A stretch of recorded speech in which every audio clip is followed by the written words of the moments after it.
اللهم صل على محمد عبدك ورسولك وعلى المؤمنين والمؤمنات وعلى المسلمين والمسلمات.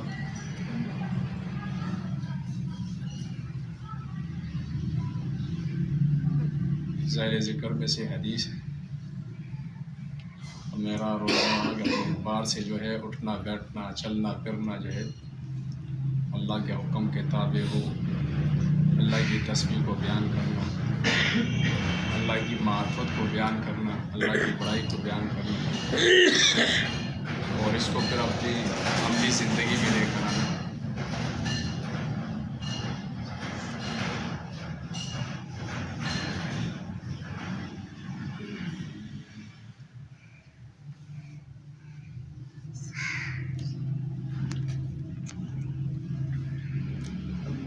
بسم اللہ الرحمن الرحیم۔ حضرت ابو ہریرہ رضی اللہ تعالیٰ عنہ نے ایک مرتبہ حضور اقدس صلی اللہ علیہ وسلم سے دریافت کیا کہ آپ کی شفاعت کا سب سے زیادہ نفع اٹھانے والا قیامت کے دن کون شخص ہوگا؟ حضور صلی اللہ علیہ وسلم نے ارشاد فرمایا کہ مجھے حدیث پر تمہاری حرص دیکھ کر یہی گمان تھا کہ اس بات کو تم سے پہلے کوئی دوسرا شخص نہ پوچھے گا۔ پھر حضور صلی اللہ علیہ وسلم نے سوال کیا، سوال کا جواب ارشاد فرمایا کہ سب سے زیادہ سعادت مند اور نفع اٹھانے والا میری شفاعت کے ساتھ وہ شخص ہوگا جو دل کے خلوص کے ساتھ لا الہ الا اللہ کہے، یعنی کلمہ روزانہ کے اعتبار سے کہتا ہے کہ بھئی اس کلمے میں کیا حقیقت چھپی ہوئی ہے۔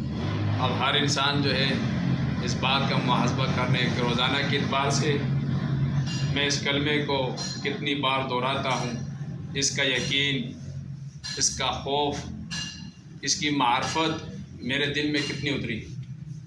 تو بھئی چلتے پھرتے اٹھتے بیٹھے ہر وقت جو ہے اللہ کی معرفت کو بیان کرنا، اللہ کی بڑائی کو بیان کرنا۔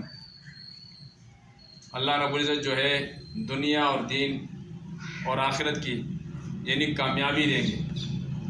تو بھئی ہر شخص جو ہے اس کا محاسبہ کرے، کیونکہ زندگی ہے مختصر مگر ہے بڑی قیمتی، کیونکہ اس کے اندر ایک مقصد والی زندگی چھپی ہوئی ہے، یا تو وہ مقصد والی زندگی بن رہی ہے وہ بگڑ رہی ہے۔ فضائل تبلیغ میں سے ہے قیامت کے دن جن لوگوں کا اول و اعلیٰ میں فیصلہ سنایا جاوے گا، ان میں سے ایک وہ شہید بھی ہوگا جس کو بلا کر اولاً اللہ تعالیٰ اپنی اس نعمت کا اظہار فرمائیں گے جو اس پر کی گئی تھی، وہ اس کو پہچانے گا اور اقرار کرے گا۔ اس کے بعد سوال کیا جاوے گا کہ اس نعمت سے کیا کام لیا؟ وہ کہے گا کہ تیری رضا کے لیے جہاد کیا حتیٰ کہ شہید ہو گیا۔ ارشاد ہوگا کہ جھوٹ ہے، یہ سب اس لیے کیا تھا کہ لوگ بہادر کہیں گے، سو کہا جا چکا، اور جس غرض کے لیے جہاد کیا گیا تھا وہ حاصل ہو چکی۔ اس کے بعد اس کو بھی حکم سنا دیا جاوے گا اور وہ منہ کے بل گھسیٹ کر جہنم میں پھینک دیا جائے گا۔ دوسرا وہ عالم بھی ہوگا جس نے علم پڑھا اور پڑھایا اور قرآن پاک حاصل کیا، اس کو بلا کر اس پر جو انعامات دنیا میں کیے گئے تھے ان کا اظہار کیا جاوے گا، اور وہ اقرار کرے گا۔ اس کے بعد اس سے بھی پوچھا جائے گا کہ ان نعمتوں میں کیا کیا کام کیے؟ وہ عرض کرے گا کہ تیری رضا کے لیے علم پڑھا اور لوگوں کو پڑھایا، اور قرآن پاک تیری رضا کے لیے حاصل کیا۔ جواب ملے گا جھوٹ بولتا ہے، تو نے علم اس لیے پڑھا تھا کہ لوگ عالم کہے، اور قرآن اس لیے حاصل کیا تھا کہ لوگ قاری کہے، سو کہا جا چکا، اور جو غرض پڑھنے پڑھانے کی تھی وہ پوری ہو چکی۔ اس کے بعد اس کو بھی حکم سنا دیا جاوے گا اور وہ بھی منہ کے بل کھینچ کر جہنم میں پھینک دیا جائے گا۔ تیسرا وہ مالدار بھی ہوگا جس کو اللہ تعالیٰ نے وسعت رزق عطا فرمائی اور ہر قسم کا مال مرحمت فرمایا، بلایا جائے گا، اور اس سے بھی نعمتوں کے اظہار اور ان کے اقرار کے بعد پوچھا جائے گا کہ ان انعامات میں کیا کارگزاری کی ہے۔ وہ عرض کرے گا کہ کوئی مصرف خیر ایسا نہیں جس میں خرچ کرنا تیری رضا کا سبب ہو اور میں نے اس میں خرچ نہ کیا ہو۔ ارشاد ہوگا کہ جھوٹ ہے، سب اس لیے کیا گیا کہ لوگ فیاض کہیں، سو کہا جا چکا، اس کو بھی حکم کے موافق کھینچ کر جہنم میں پھینک دیا جائے گا۔ لہٰذا بہت ہی اہم اور ضروری ہے کہ مبلغین حضرات اپنی ساری کارگزاری میں اللہ کی رضا، اس کے دین کی اشاعت، نبی کریم صلی اللہ علیہ وسلم کی سنت کی اتباع مقصود رکھیں۔ شہرت، عزت، تعریف کو ذرا بھی دل میں جگہ نہ دے۔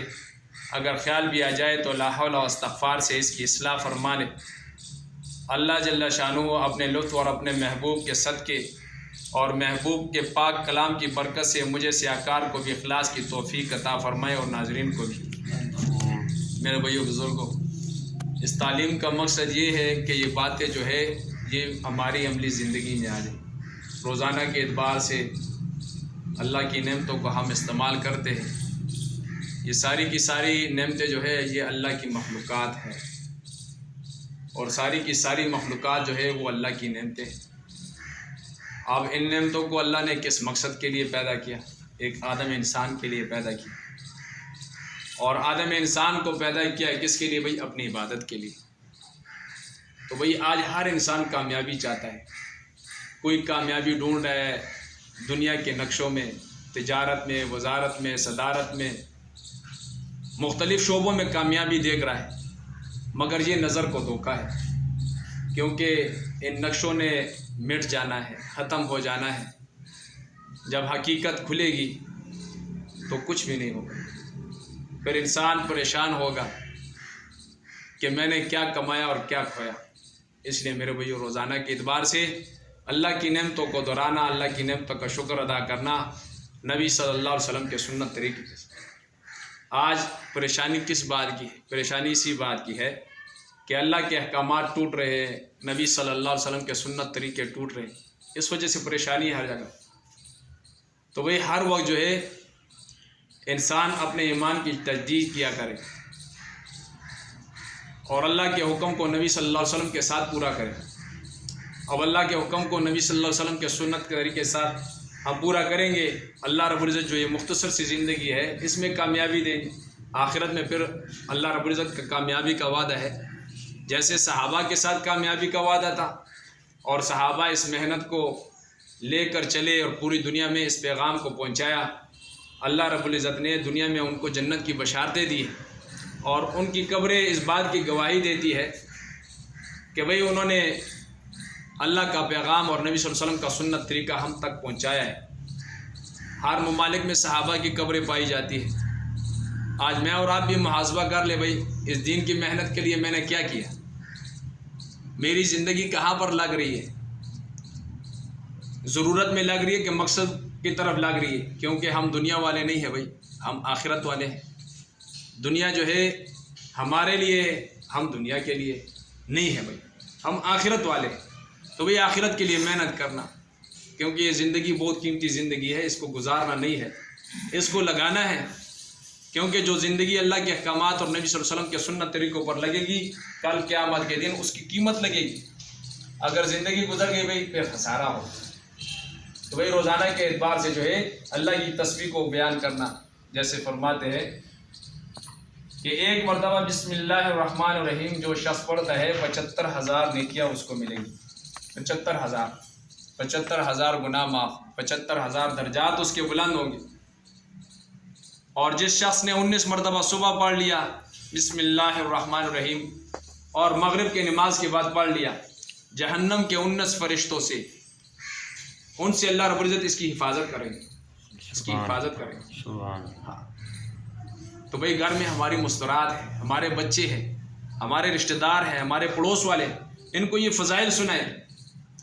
4 مرتبہ جو ہے جو شخص اس کا اہتمام کرے گا لا الہ الا اللہ واللہ اکبر، صرف 4 مرتبہ پڑھ لیا، اللہ رب العزت جو ہے اس کے بدن کو جہنم کی آگ سے محفوظ رکھے گا۔ 4 مرتبہ پڑھ لیا، اس پر کتنا وقت لگتا ہے؟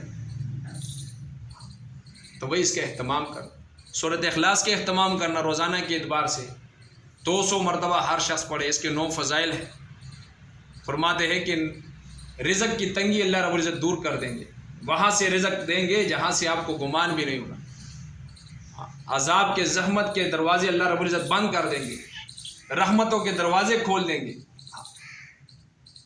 اور 66 قرآن مجید کا جو مقبول اجر آپ کے عمل نامے میں لکھ دیا جائے گا.